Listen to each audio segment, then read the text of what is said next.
example. When I was doing mortgages and when you do mortgages, sometimes, I mean, when you close on the deal, most of the time that debt is sold to the secondary market even prior to closing or at closing. Okay. Maybe it's 2 months later. Let's assume it's 2 months later.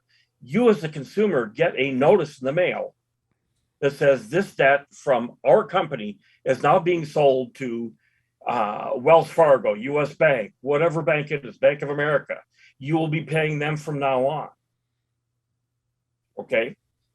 In the credit debt collection industry, that does not happen.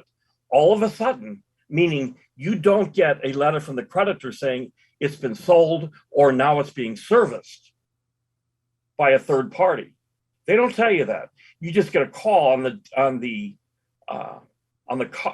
telephone saying we're taking you to collections or we're collecting on behalf.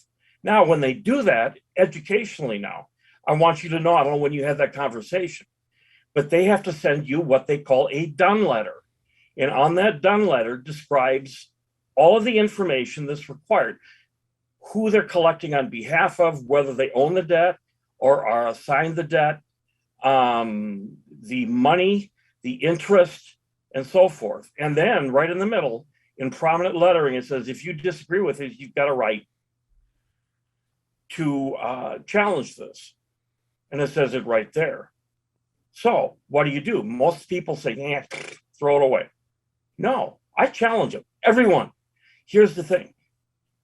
5 days after that phone call, they have to send you that done letter. And if they haven't, that's lawsuit time. Now, do you take them to court for that? No, because it's a waste of your time. So what do? You challenge the debt. It's as simple as that. And then 9 times out of 10, they don't have the documentation.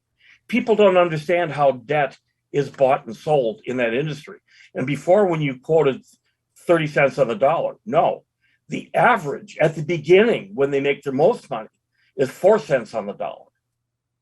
4 cents on the dollar. So yeah, Magic Mountain sold my $400 debts for supposedly what I owe them for an annual pass. They sold it for $20-$30 because they're just trying to get any money they can. And then the debt collector bought it for whatever, $20-$30, $15, and now they're trying to collect the $400 from me. That's one way. The other way is the Magic Mountain would contract out with the debt collector, so that would be by assignment. And then this debt collector comes after you. But as soon as there is first substantive contact, meaning they make the phone call, they send you a letter, a done letter has to follow it.